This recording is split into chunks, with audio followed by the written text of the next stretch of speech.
हूँ सीमा और स्वागत है आप सबका मेरे चैनल कुचिको में।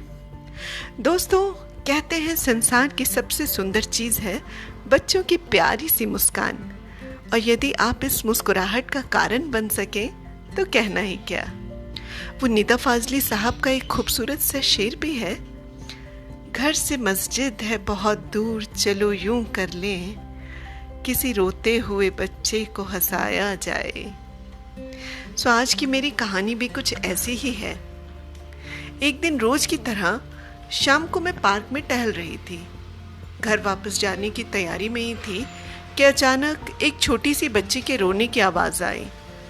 मैंने आसपास देखा, मुझे कोई दिखाई नहीं दिया।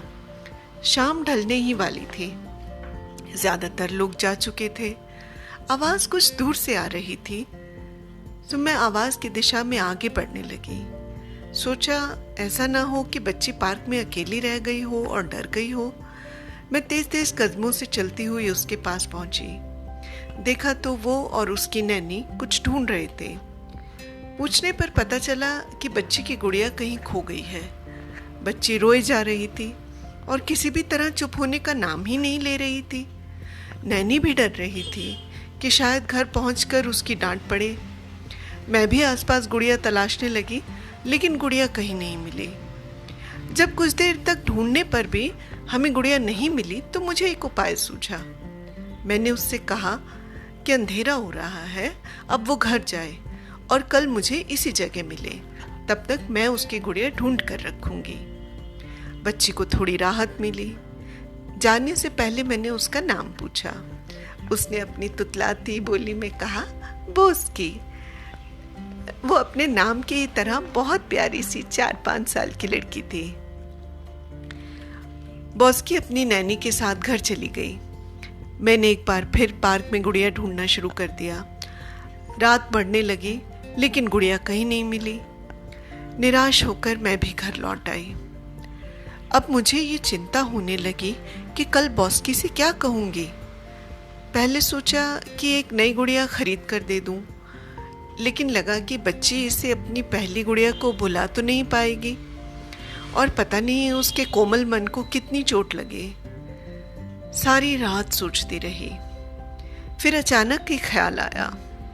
मैंने सोचा कि जब मैं इतनी कहानियाँ लिखती हूँ तो क्यों ना बोस्की के लिए भी एक कहानी लिख दूँ, शायद उसे वो सच लगने लगे। मैंने लिखना शुरू किया। प्रिय बोस्की, मैं तुम्हारी गुड़िया हूँ। मैं कुछ दिनों के लिए यहाँ से बहुत दूर जा रही हूँ। बहुत दिनों से मेरा जी चाह रहा था कि मैं पूरी दुनिया की सैर करूँ, नए नए लोगों से मिलूँ, नए नए देश देखूँ। लेकिन तुम उदास मत होना, मैं जहाँ भी जाऊँगी वहाँ से तुम्हें रोज पत्र लिखूँगी। तुम्हारी प्यारी गुड़िया। जब ये पत्र लेकर शाम को अगले दिन मैं पार्क पहुंची तो देखा बोस्की वहां पहले से ही अपनी नैनी के साथ मेरा इंतजार कर रही थी। मेरे हाथ में गुड़िया को न देखकर उसका चेहरा उदास हो गया। मैंने तुरंत ही जेब से पत्र निकालते हुए कहा कि ये देखो, तुम्हारी गुड़िया ने तुम्हारे नाम पत्र भेजा है। बोस्की कुछ ठीक से समझ नहीं पाई। फिर कहने लगी, इसमें क्या लिखा है? मैंने पत्र खोलकर उसे पढ़कर सुना दिया। मेरा जी बहुत घबरा रहा था कि क्या वो सच में मान जाएगी कि ये पत्र उसकी गुड़िया ने लिखा है। पत्र मेरे हाथ से लेते हुए उसने मुझसे पूछा कि ये पत्र मुझे कहाँ से मिला। मैंने कहा कि मैं पोस्ट ऑफिस में काम करती हूँ, आज वहीं उसकी गुड़िया का पत्र मिला और जब मैंने पत्र पर बोस्की का नाम देखा तो मैं ये उसके लिए ले आई। बोस्की को मेरी बात पर यकीन हो गया था। उसे ये जानकर बहुत अच्छा लगा कि उसकी गुड़िया दुनिया की सैर करने के लिए गई है और वो रोज उसे पत्र लिखेगी। ये उसके लिए एक बहुत ही मज़ेदार बात थी। सच पूछिए तो जितनी खुशी बोस्की को हुई उससे कहीं ज़्यादा मुझे भी हुई। शायद उसे अब अपनी गुड़िया के जाने का दुख नहीं होगा। अब बोस्की के लिए गुड़िया की तरफ से रोज एक पत्र लिखना मेरा नियम हो गया। ऐसे ही एक पत्र में मैंने उसे लिखा, प्रिय बोस्की, आज मैं लंदन में हूँ। ये जगह बहुत सुंदर है। लेकिन यहाँ के लोग बहुत अजीब हैं। वो हर समय अपने साथ छाता लेकर चलते हैं। यहाँ कभी भी बारिश हो जाती है। एक बार मैंने लिखा, आज मैं म्यूजियम देखने गई थी, लेकिन जानती हो मैं अंदर नहीं जा सकी। मुझे पता ही नहीं चला उसका अंदर जाने से का रास्ता किधर से है। मैं बहुत छोटी हूँ, शायद इसलिए किसी ने मेरी बात पर ध्यान ही नहीं दिया। मैं कल फिर कोशिश करूंगी। आज पुलिस ने मुझे पकड़ लिया और मुझसे फाइन मांगने लगे। मुझे रास्ते की लाल बत्ती दिखाई नहीं दी और वहां पर बताने वाला भी कोई नहीं था। जब मैं सड़क पार कर रही थी तो पुलिस ने मुझे पकड़ लिया। अमेरिका कितना बड़ा देश है।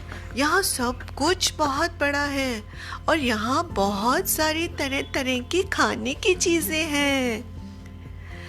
एक विशाल समुद्र पार करके अब मैं चीन आ गई हूँ।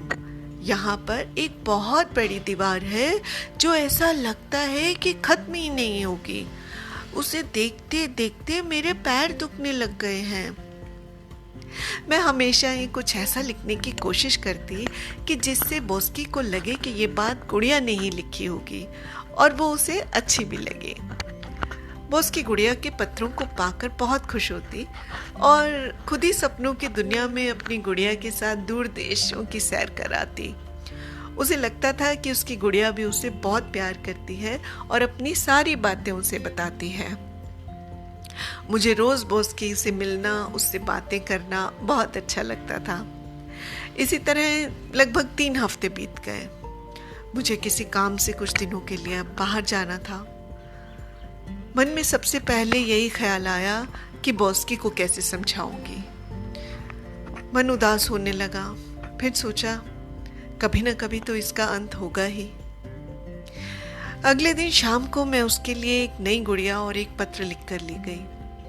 नई गुड़िया पुरानी गुड़िया जैसी तो हो नहीं सकती थी, इसलिए बोस्की ने जब नई गुड़िया को देखा तो उसे कुछ समझ नहीं आया। मैंने फिर जेब से एक पत्र निकाला और पढ़ना शुरू किया।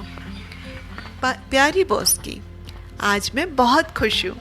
अब मैं तुम्हारे पास वापस आ रही हूँ। अब मैं कुछ बड़ी हो गई हूँ और इतना घूमने के बाद मेरी शक्ल भी थोड़ी बदल गई है, लेकिन मुझे पता है तुम मुझसे अभी भी उतना ही प्यार करोगी। तुम्हारी गुड़िया। बोस्की की आंखों में चमक आ गई। उसे लगा उसकी गुड़िया वास्तव में ही उसके पास लौट आई है और अब अपनी गुड़िया पाकर वो बेहद खुश थी। तो दोस्तों, जब हमारी कोई बहुत ही प्यारी चीज़ किसी वजह से हमसे सदा के लिए दूर हो जाती है या टूट जाती है, या हमारा कोई अपना जिसे हम बेहद प्यार करते हैं वो हमसे बिछड़ जाए, तो निराश मत होना। याद रखिए कि ज़िंदगी में वो प्यार दोबारा हमें किसी न किसी रूप में ज़रूर मिलेगा और इसी प्यारे से एहसास का नाम है कुचिकू।